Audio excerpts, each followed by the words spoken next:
तो मूवी शुरू होती है और जॉर्ज क्लूनी, जो कि मूवी में डैनी ओशन का नाम से किरदार अदा कर रहे हैं, वो पहले सीन में जेल से रिहा होते हैं और अपने partner in crime rusty Ryan से मिलते हैं। रस्टी का रोल ब्रैड पिट अदा कर रहे हैं, जबकि डैनी इस शर्त पर रिहा हुआ करते हैं कि वो अपना शहर नहीं छोड़ सकते, लेकिन वो कानून की खिलाफ वर्जी करते। और फिर अगले सीन में हम देखते हैं कि रस्टी और डैनी कैलिफोर्निया से लास वेगास की तरफ जाते हैं। यहाँ पर ये दोनों अपने एक पुराने साथी रूबिन से मिलते हैं, जहाँ पे ये दोनों रूबिन को एक चोरी का प्लान सुनाते हैं। पहले तो रूबिन इस चीज को मना कर देता है, लेकिन मजीद डिटेल्स जानने के बाद इन्हें हाँ कर देता है। बेसिकली इन सब का प्लान होता है कि लॉस वेगास के 3 बड़े कसिनो को लूटा जाए, और इन तीनों के तीनों कसिनो का मालिक का नाम होता है टेरी। टेरी और रूबिन की पुरानी दुश्मनी होती है, जिस वजह से रूबिन इनका साथ देने के लिए मान जाता है। इसके साथ साथ रूबिन इनको फाइनेंस भी करता है। मजीद प्लान डिस्कस करते हुए ये बात करते हैं कि द बिलाजियो नाम का एक कसिनो है जो सबसे बड़ा है, और इन तीनों कसिनो की कमाई इसी कैसीनो के अंदर आया करती है। अगर हम इसको लूट लें तो हमें किसी और कैसीनो में जाने की जरूरत नहीं है, और वहां पे वो एस्टिमेट लगाते हैं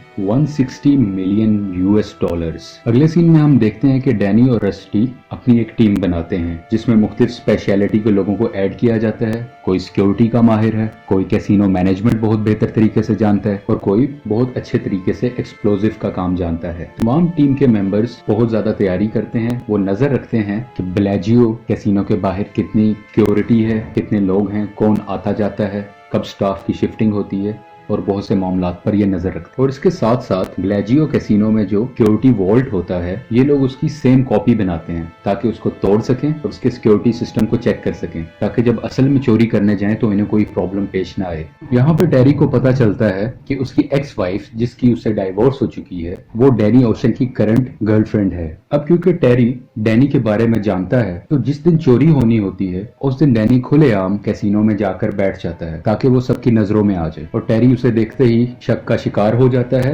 और वो डैनी को पकड़वाकर एक कमरे में बंद कर देता है। यहाँ पर एक बाउंसर डैनी को मारने के लिए आता है, लेकिन डैनी ने पहले से ही सेटिंग की होती है। उसी बाउंसर को डैनी ने बहुत से पैसे दिए होते हैं। वो डैनी की हेल्प करता है छत पर चढ़ने के लिए, जहाँ से हम देखते हैं कि डैनी की कुछ टीम वहीं से एंटर होकर उस कमरे में आती है ताकि वो सिक्योरिटी रूम तक पहुंच सके, जहाँ पे वो वॉल्ट होता है और उसमें बहुत से पैसे हैं। अब ये तिजोरी वाले कमरे में पहुंच चुकी हैं। वहाँ पे ये तिजोरी को सीज करते हैं और इनकी टीम अपने काम पर लग जाती है। अब हम देखते हैं कि रस्टी, जिसने एक मोबाइल फोन टेस के कोर्ट में डाला होता है, जैसे ही इसकी रिंग होती है तो रस्टी कहता है मेरी टेरी से बात करवाओ। और टेरी से बात के दरमियान रस्टी उसे कहता है कि तुम्हारी तिजोरी सीज कर दी गई है, अब ना तो तुम पैसे बाहर लेके जा सकते हो, ना तुम्हारा कोई बंदा अंदर जा सकता है, तो बेहतर है कि आधे पैसे तुम मुझे दे दो और आधे पैसे अपने पास खुद रख लो, तुम्हारे पास सिर्फ यही हल है। जब टेरी कैमरे से अपनी तिजोरी को देखता है तो वाकई उस कमरे का हाल बहुत बुरा हुआ होता है। वो ये भी देखता है कि इस रूम में वाकई चोर घुसे हुए हैं और ये रूम अंदर से लॉक भी है। अब हम देखते हैं कि स्वॉट टीम, स्वॉट बेसिकली एक पुलिस की स्क्वाड होती है, वो यहाँ पे एंटर हो जाती है। स्वॉट टीम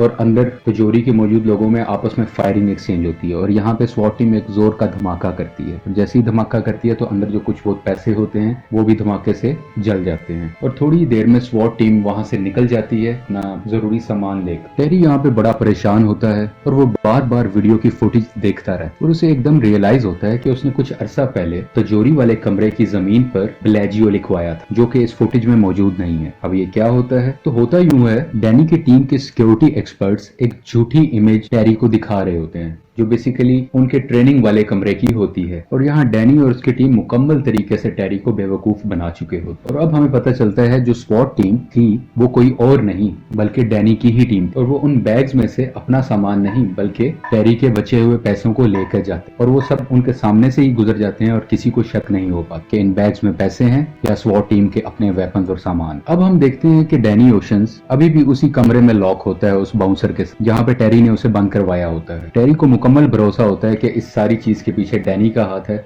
लेकिन डैनी बहुत मासूम बनता है और वो इस चोरी में इन्वॉल्वमेंट से इनकार कर देता है। टेरी गुस्से में आकर डैनी ओशन को पुलिस के हवाले कर देता है, क्योंकि उसके पास कोई पुख्ता सबूत तो नहीं थे, लेकिन डैनी ने एक कानून तोड़ा होता है जो हमने मूवी के शुरू में जाना था कि उसको कैलिफोर्निया छोड़ने की इजाजत नहीं थी, जबकि वो कैलिफोर्निया से बहुत दूर लास वेगस में आ चुका। अब हम डैनी की टीम को देखते हैं, क्योंकि इनका प्लान ये होता है कि पैसा लूटने के बाद सब बराबर हिस्से में एक दूसरे से पैसे बांट लेंगे, और वो सब एक दूसरे से बांट लेते हैं और अपनी अपनी मुख्तलिफ जगहों पर चले जाते। कुछ महीनों के बाद डैनी ओशन जब अपनी सजा पूरी कर निकलता है तो जेल के बाहर हम रस्टी और टेस को देखते हैं जो डैनी को पिक करने के लिए आए होते और वो यहाँ से कहीं दूर चले जाते। लेकिन टेरी को अभी भी इस पर शक होता है और यहाँ पर हम देखते हैं कि टेरी के कुछ लोग इनका पीछा कर रहे होते। टेरी कुछ नहीं भूला होता, उसको मुकम्मल एतमाद होता है कि इस सब के पीछे डैनी का काम है और वो इनका पीछा करके अपने पैसों तक पहुंच सकता है। और यहीं पर ये मूवी खत्म हो जाता है। अगर